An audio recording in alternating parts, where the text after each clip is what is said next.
Hi, everyone, and welcome back to another show. My name is Tyler, and I'm here with Matt, the founder of ORATS. ORATS is an options analytics platform that's built on top of over 15 years of historical options data. Our dashboard is integrated with Tradier, meaning you can research and discover trades on our platform and then seamlessly send them through to your Tradier brokerage account. Today on the show, we're going to talk about important options data available in the ORATS APIs. Matt, do you want to share your screen and get us started by showing us some of the APIs? Yeah, sure. And like you say, ORATS is built on these API on the data that we've been building. I was a market maker in the 90s and the 2000s and personally backed traders, and I would hire them to do these calculations, create these calculations, and eventually ORATS wound up using all these, and that's what ORATS is really built on. So I'm excited to get into these. But first, you want to talk about, so we have, this is going to be our new look. And under resources, we have an API console that kind of goes through all the different ways that you could access data. And there's a lot of different ways because there's a lot of different needs out there. And, we apologize in advance, but the exchange data provisions really make us break out our data into certain categories in order to make it more, make it more less costly for people. So we've broken these data modules out. So maybe you could help us by going through it because you're an expert in this. Yeah, thanks, Matt. Yeah, I'd be happy to. So basically, you can think about it in two different categories. So you can separate it historical and current data. So we have APIs for both historical data as well as current data. And then for the historical data, you can separate that into two categories as well, which we have end of day historical data and intraday historical data. Okay. So that's kind of the separation of the endpoints, and you can see all of them kind of broken up at the top there. The first tab is live data, second tab is live derived, third tab is delayed. When it comes to current data, we have a derived option, which is available to pros and enterprises who are looking to offer data in their platforms, but don't necessarily want to pay the exchange fees or the Oprah data fees for offering some data. So the derived option is great for pros and enterprises who want a sort of a replacement value or something that's good but not perfect in terms of the options prices. So that's sort of what the derived data is. But for retail traders, retail API users, and these are individual users, you really don't need to mine the derived data. So that's kind of like a quick overview of the different endpoints. Yeah, and so I have, I'm a VBA guy, but I have an Excel sheet that might help just show the types of things that we have. So actually, VIX might be good to do. So you saw different things on there. So there's a strikes endpoint that gives you all of the options with the Greeks and the implied volatilities and the volume and all of that. So so here's VIX and we're showing open interest and bids and offers, and then implied volatilities, deltas, and Greeks at all different strikes. So this is the most detailed option, right? So this is one line per option, and then we summarize each month, for example, in what we call the implied monies, so the moneyness or the deltas. Yeah, I want to answer one question we got from a client. I think it was just last week. They were asking, well, what's the difference between the APIs and the historical data, and why can't I see some of the summary information in the historical data? And that's because our historical data offering, and this is not the APIs. So the APIs will give you everything we have. The data that we offer historically that's delivered to S3 and to via FTP, that really only contains like the strikes information. So that does not Right. contain any summaries or the implied monies or anything like that. So that's an important distinction if you're ever between these two products and wondering what's the difference between the historical data here and the APIs, and that's the primary thing. So the APIs will give you a lot more data like the summaries and the implied monies and things like that. Yeah, that's a good way to think about it. If you look on our site, we have it broken up by APIs and historical data. Historical data doesn't have all of the different moneyness and all that. So that's a good way to think about it, Tyler. Anyway, so back to what. So this is moneyness. This is only available on the APIs. So you'll notice that there are all the expirations. So we've gone from maybe 2,000 strikes down to 12 expirations that the VIX has. And interestingly, the stock price you'll see is changing. So what we call the stock price for the VIX is what we calculate the Greeks on. But for a cash settled index, they trade against what's called the futures price. So the futures price will vary as you go out in time. And for VIX, it's in contango right now, meaning that the longer dated strikes are higher than the close ones. And the spot is probably 19 or something, so it's below what the first month, the 11th, so 8 days out is. So that's the first thing that you'll notice for all stocks and ETFs.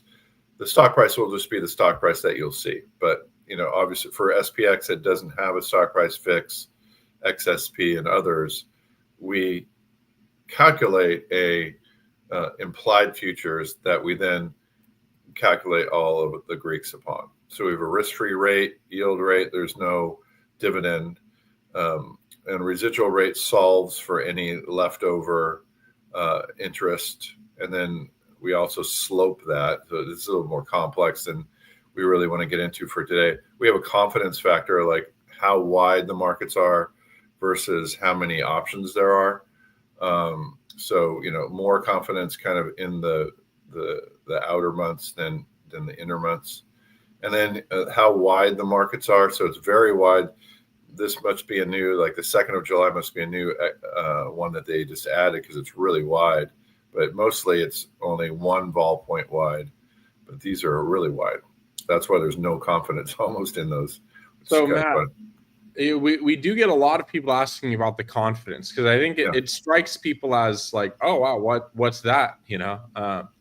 How do you use the confidence? Is there like a minimum that you have in your mind? Like, I have to have at least a 50% confidence to even trade this stock. Like, how do you use that? Yeah, thank you. It's a number that we've made. It's a proprietary calculation, and it's based on the number of strikes that have good bid volatilities and ask volatilities and how wide they are. So it's it's subjective, but it's also like you start to get a feel for it, and it is from 0 to 1. So I like to have one in the high 60s before I start trading it, just because otherwise they get it gets pretty wide. Like here's confidence around 45%, and it's 3 vol points wide. So that's a little wide for me, and so the confidence is a really important number to think about because when you're trading, you want to know, like these volatilities, these trading. There's a lot that you can use this confidence number for. We also have we'll get to next in the summaries is overall confidence. So an overall confidence for this stock might be maybe 60 something because it kind of averages that out and then brings it in. So we have a confidence for every expiration and a confidence overall for all the options in one stock. Got it. Okay. And same thing for market width too. So you might notice, like, you probably think market width is around 2 vol points wide, and that's in vol points. And then And then this is what the volatility is at the 100 delta, 95 all the way to 0 delta. So this gives you the skew. So it's a good look at skew. So you could tell, like, oh, the VIX is skewed, has a skew that's a smirk to the other side than most options have, because most options, and this is call delta. So these are lower strikes and higher strikes. Usually in stocks and ETFs, you'll see higher vols at the 95 than at the 5 or delta. So that's another interesting thing that we show.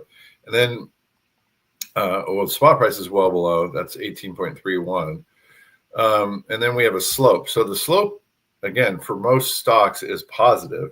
So it's negative for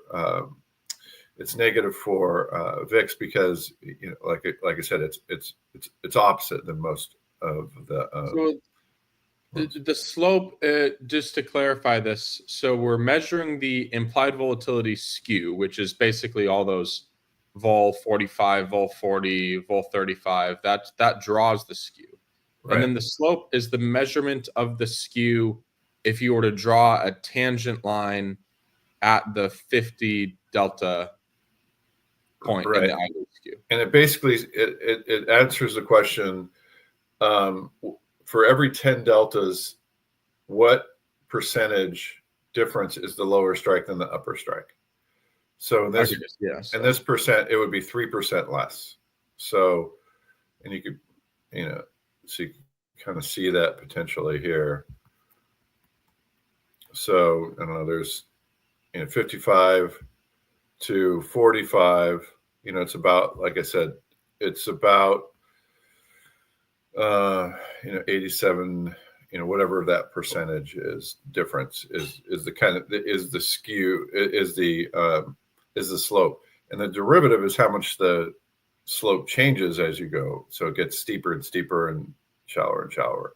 So that's, so you could essentially draw the skew just with those two metrics.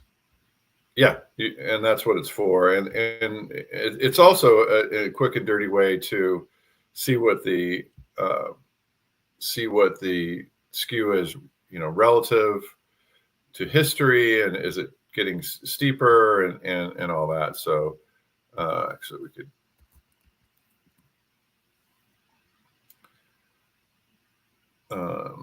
So now we're going to the options chain because it gives a good visual.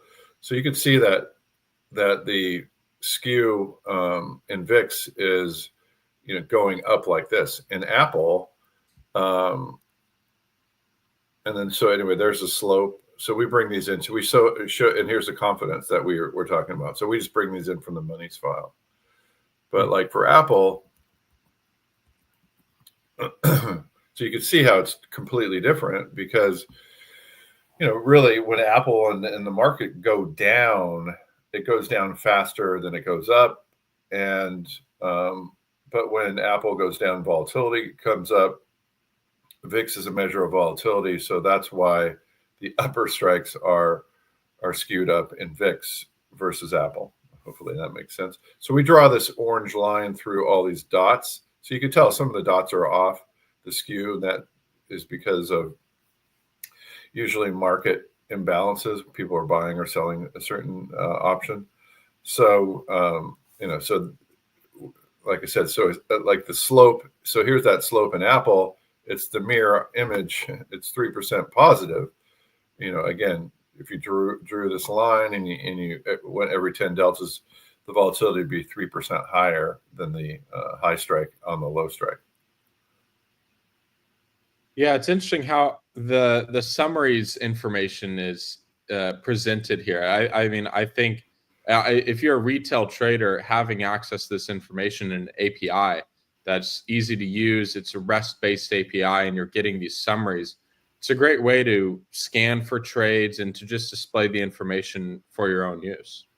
Yeah, and here's a good point. Like here's a confidence. Like you could tell there are fewer dots on this June 27th weekly, right? So it's just slightly, still 87% confidence. So still high confidence, but you can see 100% confidence here because there's so many dots that we could draw that line a lot better. So there's an example of the confidence, Tyler. Yeah, that's pretty cool how you can see it on there. Yeah.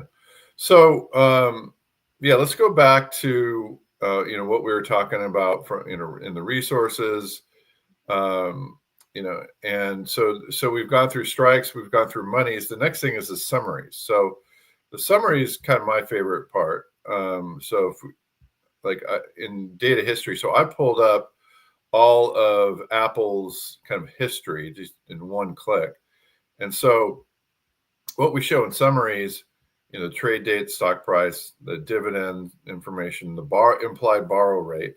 So what the implied borrow rate is basically it's the residual rate once you put in dividends and interest. Is there any kind of leftover amount? There's that confidence. So we do the average confidence. So right now it's like 95% in Apple, and then we do X earnings 10-day implied volatility. So it's 31.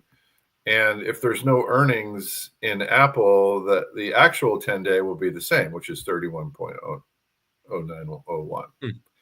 So, but I think Apple's, I don't know, probably 60 days out. Let's see. Yeah, there's one.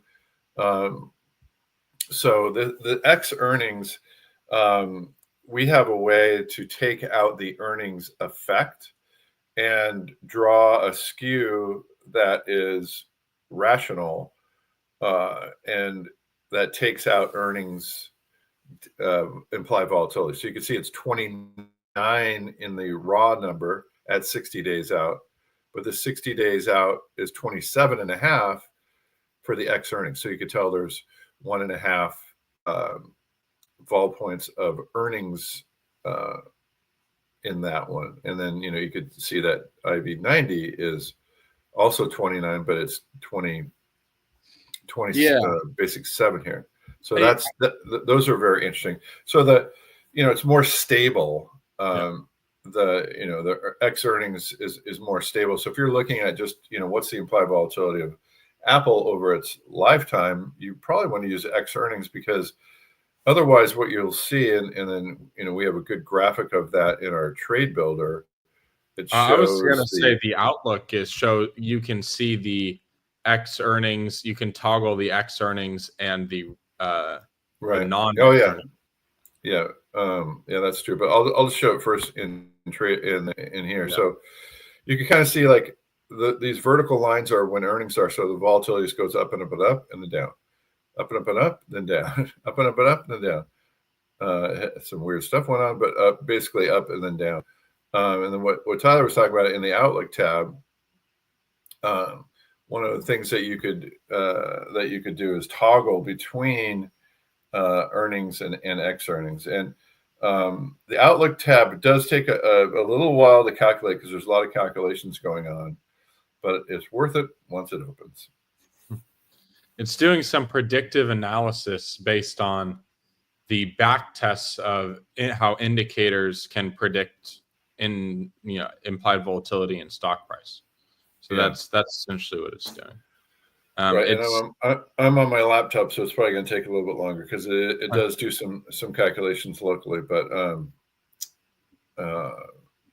yeah. Anyway, let's just take our word for it that you could toggle in between. Maybe we could come back to that. So that's the difference between the X earnings and earnings, and then we have this constant maturity at the 50 delta. So that's another thing that people ask. These are all at the 50 delta calculations.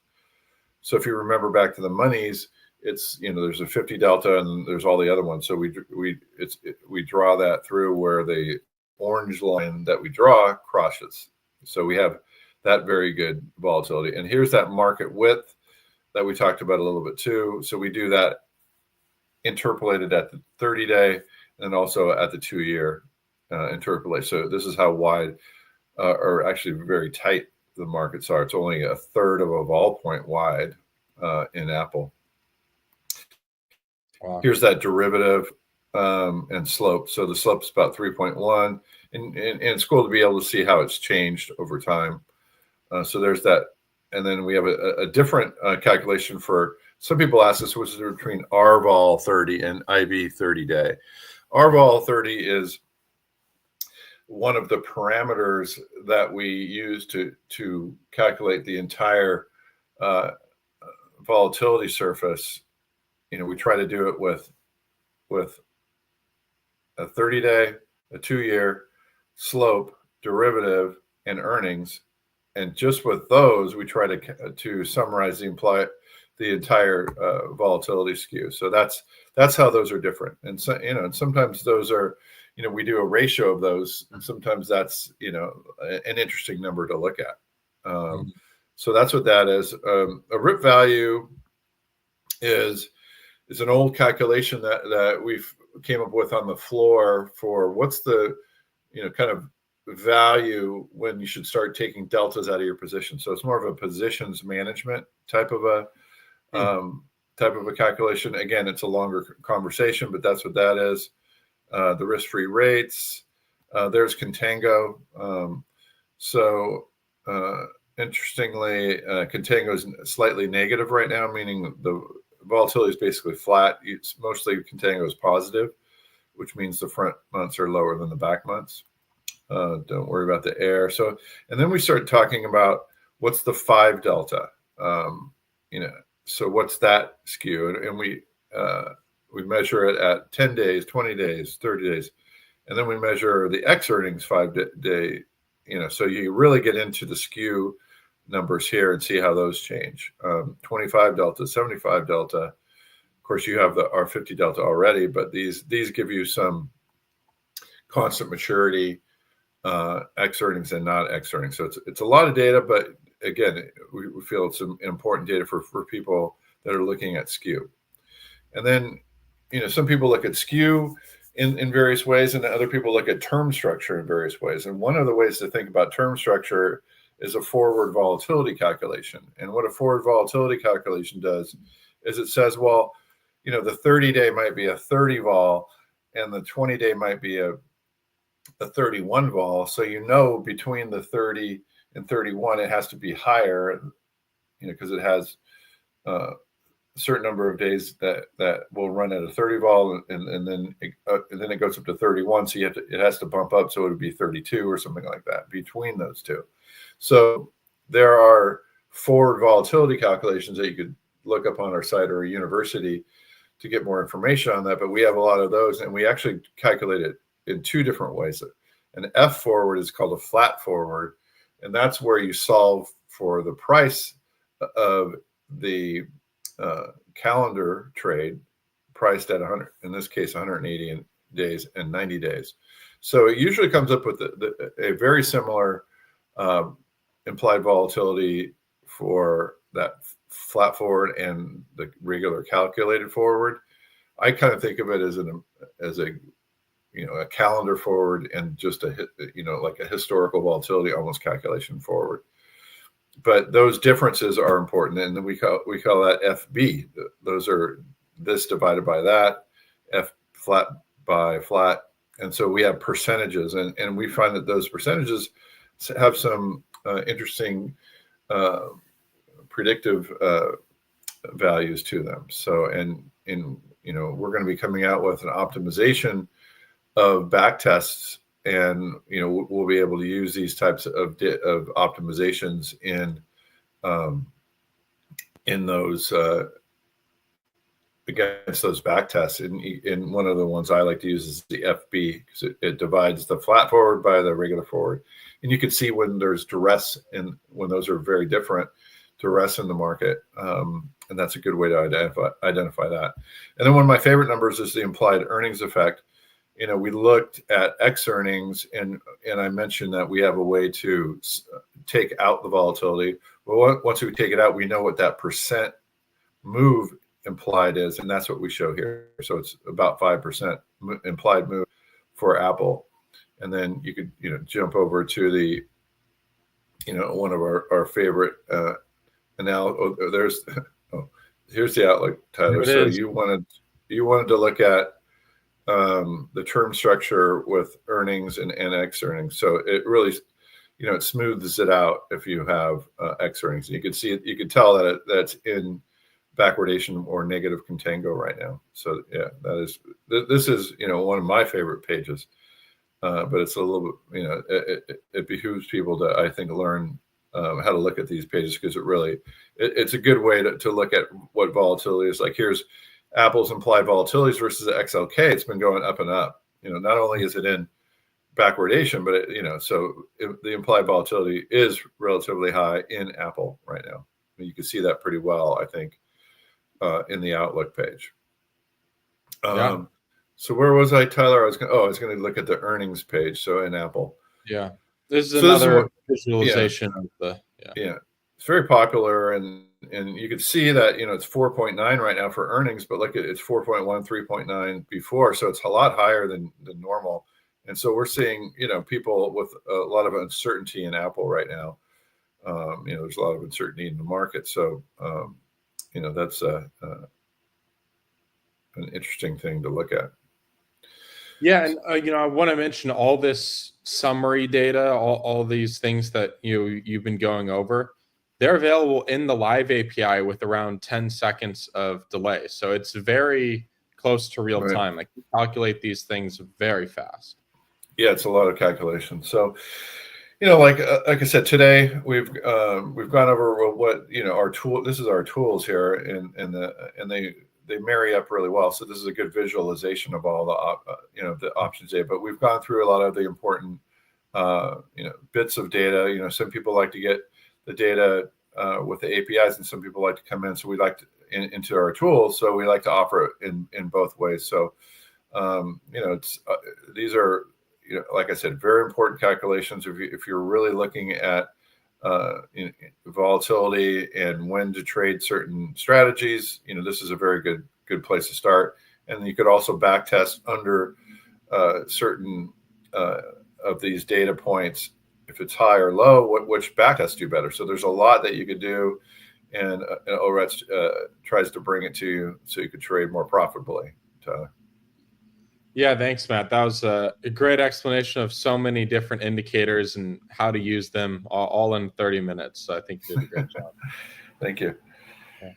Yeah, if you guys have any questions, let us know live on the show. We get a lot of support, and we like to answer questions as they come up.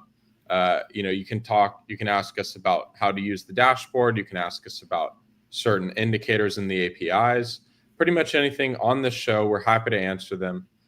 We want this live show to be more of a place for people to come and tell us things that they want to do and learn, and ask us questions, and have it be more interactive. So we're going to try to push that a little bit more. You can still continue to send us questions at our support@orats.com email, or ask them in the community tab. So the community is growing. We have like 60 or 70 members now, I think, in the community. So we're getting people answering each other's questions, which is great. That's another great place to get your questions answered.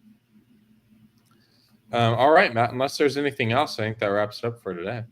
No, I'm good. Thanks, Tyler. All right, thanks, Matt, and thank you, Trader, for hosting us. We'll see you guys again next week.